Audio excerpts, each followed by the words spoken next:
नमस्ते दोस्तों, आपका स्वागत है मेरे इस चैनल पर।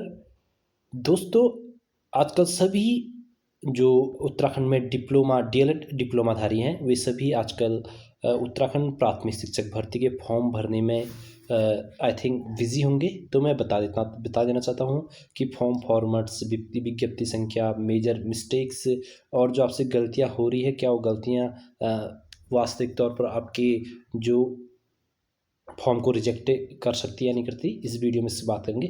सबसे पहले तो दोस्त मैं आपको बता रहा हूँ ना, जितने भी ये पीडीएफ्स आपको दिख रहे होंगे मेरे में, जितने भी आपको वीडियो के थ्रू पीडीएफ के माध्यम से बताता हूँ, वो सारे आपको पीडीएफ्स हो गए, जितने भी ये विज्ञप्ति संख्या संबंधित हो गए, जो भी आपके ये क्या कहते हैं अपने फॉर्म्स फॉर्मेट्स हो गए, वे आपको सब टेलीग्राम लिंक पर एक साथ मिल जाएंगे। तो दोस्तों, आप पहले कह चुका हूँ मैं कि आप टेलीग्राम चैनल को अवश्य ज्वाइन करके रखें, जिससे कि आपको नई नई चीज़ें जो भी अपडेट मिलेंगी ऑफिशियल लेटर या पीडीएफ मोड पर, वहाँ आपको मिल जाएंगी। वहाँ पर आपको लगभग सारी चीज़ें मैं दिखा देता हूँ आपको, 1 मिनट पहले तो, फिर उसके बाद आगे बात करते हैं। गुणांक संबंधित बात करेंगे, जिसको सबसे ज़्यादा आप जिसको लेकर चिंतित रहते हैं।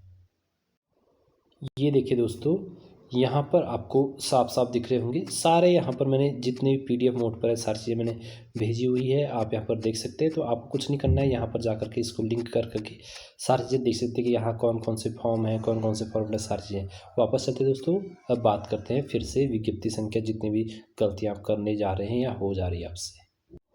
जैसे दोस्तों, बहुत से लोगों के मुझे मैसेज आ रहे थे कमेंट बॉक्स में कि आपने कहीं कहीं पर विज्ञप्ति संख्या दोस्तों गलत बता रखी है, या फिर कुछ गलतियां हो रही है, हमने वही फिल कर दिया, क्या हमारा फॉर्म रिजेक्ट तो नहीं होगा।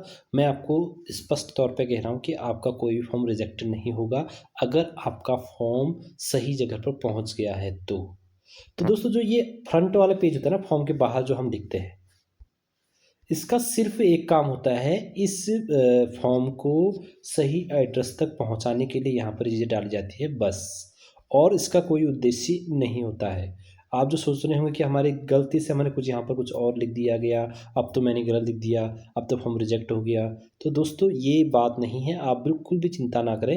देखो, आपने यहाँ पर श्रेणी ना लिखी हो तब भी चल जाएगा, दिनांक ना लिखो तब भी चल जाएगा, विषय अगर नहीं लिखो तब भी लग जाएगा, आवेदन पत्र ये नहीं लिखा हो तब भी चल जाएगा, ये विज्ञप्ति संख्या भी अगर आगे पीछे आपकी हुई हो तब भी चल जाएगा। और बस आपको ऊपर से ये जो है ये मेन चीज़ लिखना है, क्योंकि जब कोई डाक लेकर वहाँ जाएगा और जो फॉर्म को रिसीव करेंगे, तुरंत आपको चल जाएगा कि ये लेटर, ये जो फॉर्म है वो किससे संबंधित है। सहायक अध्यापक राजकीय प्राथमिक विद्यालय जनपद नैनीताल, यानी कि कोई ये फॉर्म जो है वो पीआरटी टीचर के लिए यहाँ पर है, तो वो एक जगह जहाँ पर एक बॉक्स में जहाँ पे सबमिट करे होंगे वहाँ पर फॉर्म को रख देंगे। तो ये जो आगे का मुख्य चीज़ है, इसका काम सिर्फ इतना है। बाकी आपको ये चीज़ें ज़रूर डालनी है, एड्रेस ज़रूर डालनी है, मतलब का आपका मुख्य उद्देश्य, ये आगे वाले पेज का जो मुख्य पर्पस है दोस्तों, वो है कि इस फॉर्म को सही एड्रेस तक पहुंचाना। अब यहाँ पर विज्ञप्ति संख्या क्यों लिखी जाती है, मैं बताता हूँ कि जैसे अब बहुत सारे लेटर जाएंगे वहाँ पर, क्योंकि जब पीओ ऑफिस है तो अलग अलग प्रकार के वहाँ पर डाक पहुँचती है, तो विज्ञप्ति संख्या इसलिए भी डाली जाती है। हालांकि इसी से ऊपर से ही पता चल जाएगा कि आपका जो ये फॉर्म है ये सहायक अध्यापक के लिए है। अगर कभी कभी विज्ञप्ति संख्या भी डाल देती है कि ये विज्ञप्ति इसके अधीन, मतलब इसके अधीन ये फॉर्म आया हुआ है। तो मैंने आपको बता दिया कि अगर आपका फॉर्म पते पर पहुंच जाता है तो फिर इस बहाली की वजह से कोई भी चीज़ रिजेक्ट आपका नहीं होगा, ये मैं आपको आश्वासन दे रहा हूँ। बाकी प्रेषक में ये होता है कि ये फॉर्म कहाँ से आ रखा है, किस ज़िले से आ रखा है, किसके नाम का है, ये भी लिखना जरूरी है। मुख्य चीज़ मैंने बता दिया आपको, ये हेडिंग लिखनी बहुत ज़रूरी है। सहायक अध्यापक राजकीय प्राथमिक विद्यालय जनपद नैनीताल हेतु आवेदन पत्र, या अल्मोड़ा जिसके लिए भी आप कर रहे हैं आवेदन, वो चीज़ आपको ज़रूरी लिखनी है दोस्तों। बाकी इस पीडीएफ में सारी विज्ञप्ति संख्या दे रखी है, और फिर से मैंने बता दिया, इसका पर्पज़ सिर्फ जो आगे का पेज है दोस्तों, उसका पर्पज़ सिर्फ और सिर्फ इसको सही एड्रेस तक पहुंचाना है। और इसका एड्रेस कुछ इस आगे का पर्पज कुछ भी नहीं है आगे वाले पेज का।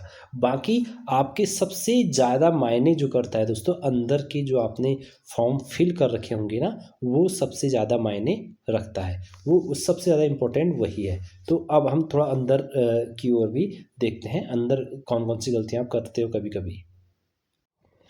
ये देखिए दोस्तों, मैंने फिर से एक पीडीएफ दिखा दी आपको। ये पीडीएफ भी आपको मिल जाएगी वहीं टेलीग्राम चैनल पर, लिंक को ज्वाइन करें और वहाँ पर ये इसको रिसीव कर लें। तो दोस्तों यहाँ पर कुछ फॉर्मेट्स अलग अलग हैं।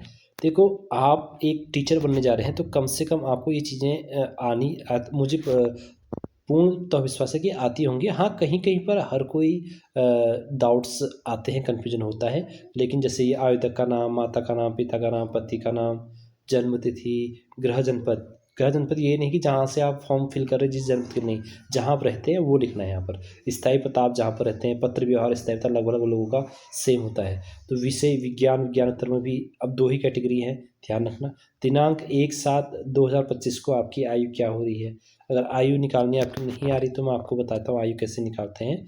जैसे यहाँ पर है 1/7/2025, मान लो किसी की डेट ऑफ बर्थ है, मान लो 15/8/1995 मान लो किसी की डेट ऑफ बर्थ है, ठीक है। तो अब यहाँ पर इतने सालों कितनी एज हो रही है करके आपको कैसे लिखना है, मैं आपको निकालना सिखा देता हूँ।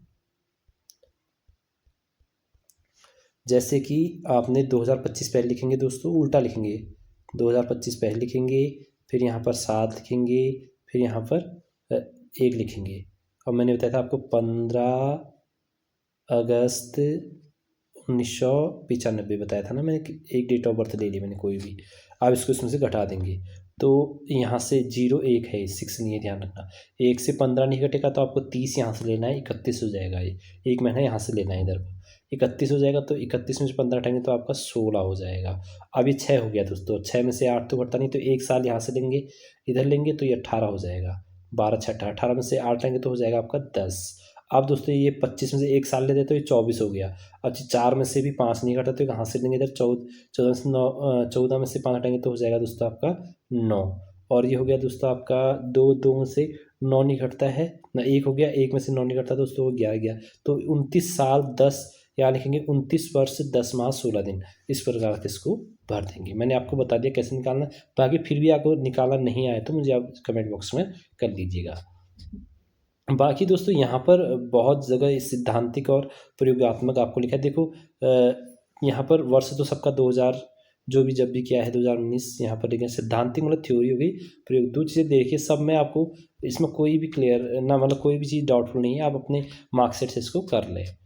और दोस्तों आपकी कहाँ पर मिस्टेक्स हो रही है अवश्य मुझे वीडियो में बता देना, कहाँ पर गलतियाँ करी है। और सबसे बड़ी चीज़ दोस्तों ना यही है, क्या है जो आपको सबसे बड़ी गलती जो होनी है दोस्तों, नहीं होनी है, वो है आपके मार्क्स। मार्क्स किसी भी हालत में गलत ना हो, इसका ध्यान रखना।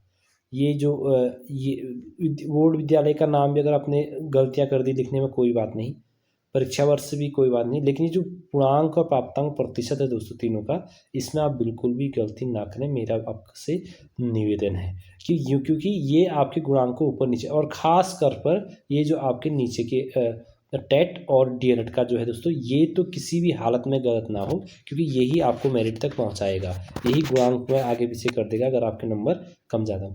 बाकी दोस्तों बहुत ज़्यादा चिंतित होने की आवश्यकता है नहीं, बहुत ज़्यादा चिंतित होने की आवश्यकता यहाँ पर है नहीं, क्योंकि दोस्तों आपको अभी प्रत्यावेदन का भी मौका मिलेगा। जो भी गलतियाँ आपकी हुई होंगी, आज जैसे लगभग 1 डेढ़ 2 महीने के बाद प्रत्यावेदन लिस्ट आती है। प्रत्यावेदन मतलब कि आपका फॉर्म जो है कंप्यूटर में फिट किया जाएगा, आपके नाम आ जाएंगे वहाँ पर, आपका सब आएगा वहाँ पर, नाम, माता का नाम, पिता का नाम, आधार कार्ड, आपके हाई स्कूल में कितने नंबर हैं, और वहाँ पर आपको पता चल जाएगा कि मैंने क्या गलत लिखा है। अगर कुछ भी गलत आपको लिख दिया है तो आपको सही करने का 15 दिन का या 1 महीने का टाइम दिया जाएगा, आप उसे मेल के थ्रू या किसी भी माध्यम से सही कर पाएंगे।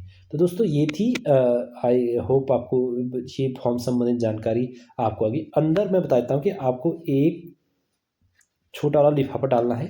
ये लिफाफा क्या काम आएगा दोस्तों, जैसे आपका नियुक्ति पत्र आएगा, आई होप कि मैं चाहता हूँ कि बहुत अधिक से अधिक जो खासकर मेरे व्यूअर्स हैं जो मुझे देखते हैं उन लोगों को उसका आ जाए। मैं चाहता हूँ माँ सरस्वती शिक्षा की देवी माँ सरस्वती वंदना करता हूँ कि उन लोगों का आ जाए जो खासकर वो मेरे व्यूज़ देखते हैं और कमेंट करते हैं। ये तो मैं बताता हूँ आपको, अंदर एक लिफाफा आपको डालना है छोटा वाला, और वहाँ पर आपको टिकट चिपकाने हैं। टिकट दोस्तों आपको लेने हैं, कहीं कहीं 55 है, कहीं 30 रुपये हैं। सर फॉर्म में लिखा हुआ है कि जिसमें विज्ञप्ति आई है उसमें लिखा हुआ है। उसको चिपका करके उसको खाली उस लिफाफे को खाली उसके अंदर डालना है, और इसमें आपका एड्रेस लिख देना है। एड्रेस हिंदी इंग्लिश कैसी भी हो आप लिख देना है आपको। वो इसको डाल कर अंदर कल आपका नियुक्ति पत्र इसी में ही वापस आपके घर आएगा।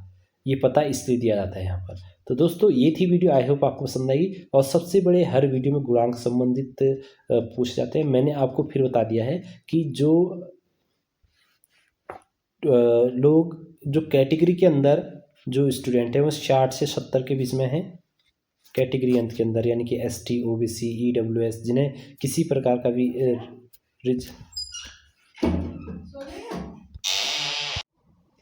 रिजर्व कैटेगरी के अंदर जो भी आते हैं वो 60 और 70 के बीच में अगर हैं तो प्लीज़ थोड़ा सा होप बनाए रखिएगा। देखो कट ऑफ का कोई पता नहीं कहाँ तक गिर जाए, लेकिन अभी 60 और 70 के बीच में एक बहुत बड़ा सबसे ज़्यादा लोग इसी के बीच में होंगे। तो यहाँ पर अपनी होप को बनाए रखिएगा, अभी भी उम्मीद ना हारिएगा। बाकी जो रिजर्व कैटेगरी के अंदर नहीं आते हैं, अनरिजर्व जो है वो 70 प्लस होने ज़रूरी हैं। 70 से 80 के बीच में आप सेफ जोन पर है। अगर इसमें आपके आ रहे हैं, एक दो आगे पीछे चल सकता है, उसमें भी उम्मीद बन सकती है। बाकी दोस्तों ये चीज़ भी मैंने करती है ना, जैसे साइंस वाले जितने भी होंगे इसमें आपके साइंस वाले में मेरिट कम जाएगी 2-3 गुना, क्योंकि हम क्या करते हैं आमतौर पर, क्या करता है पहाड़ में लोग, वो इंटर करेंगे और सीधे BA कर लेंगे। सब ज़्यादातर देखना आपको लगभग 100 में से 70% लोग ऐसे मिलेंगे जो सीधे सीधे इंटर करते हैं किसी भी स्ट्रीम से, लेकिन फिर उसके बाद तुरंत BA कर लेते हैं। मतलब उनके पास एक डिग्री हो जाए ये मान के चलते हैं। तो ज़्यादातर यहाँ पर सामान्य विषय वाले उत्तराखंड में मिलते हैं, तो सबसे ज़्यादा फाइट यहीं पर होता है। यानी कि आर्ट में आपको सबसे अधिक फाइट देखने को मिलेगी, और जो विज्ञान वाला ग्रुप है वहाँ पर आपको फाइट कम दिखेगी, जबकि पोस्टें वहाँ ठीक ठाक मिलेगी। तो वहाँ पर जिनकी साइंस है दोस्तों उनके थोड़ा सा ज़्यादा चांसेस हैं इसमें होने के। बाकी बहुत चीज़ें जो होते हैं फैक्ट्स होते हैं वो यहाँ पर काम करते हैं, जैसे ST OBC कहाँ पर कौन से पद नहीं है। तो ये है दोस्तों। बाकी मैंने आपको बताया कि गुणांक संबंधित वीडियो मैं आपकी लेकर आऊँगा एक बार जब डाटा पता चल जाएगा कितने लोगों ने फॉर्म फिल कर दिया। और जहाँ तक मेरा डाटा है ना दोस्तों, इस फॉर्म को लगभग 10 से 10,000 प्लस लोग भरने जा रहे हैं। कम से कम बता रहा हूँ इतना मैं, 10,000 प्लस लोग आपको फॉर्म फिल करते हुए नज़र आएंगे। उत्तराखंड सहायक अध्यापक, ये जो प्राथमिक सहायक अध्यापक 10,000 से प्लस पोस्ट यहाँ पर आपको देखने को मिलेंगे, क्योंकि 4500 तो यही हो गए दोस्तों। और कुछ यहाँ पर 2-3 हज़ार, यहाँ पर 2,000 के आसपास या फिर 1,000 के आसपास बाहर से आएंगे, और उसके बाद कुछ 4-5 हज़ार लोग पहले के बचे हुए हैं। तो इस प्रकार से मतलब ओवरऑल 10,000 के प्लस या 10,000 के आसपास यहाँ फॉर्म आपको देखने को मिलेंगे। दोस्तों ये थी वीडियो, जो भी आपकी क्वेरी होगी कमेंट पर कर लीजिएगा। फिर मिलेंगे एक नेक्स्ट वीडियो में। और जो भी आप गलती कर रही हैं उससे आप बहुत ज़्यादा चिंतित ना हो कि मेरे से गलतियाँ होगी, सब गलती को सुधारने का मौका प्रत्यावेदन में मिल जाता है। बाकी आप दोस्तों मैंने कहा कि पेशेंस रखिएगा, और 16 तारीख के बाद आप अपने सारे फॉर्म्स को भेजना स्टार्ट करिए। फिर मिलेंगे दोस्तों नेक्स्ट वीडियो के साथ, तब तक के लिए धन्यवाद, शुक्रिया, और आप सभी को मेरा नमस्ते।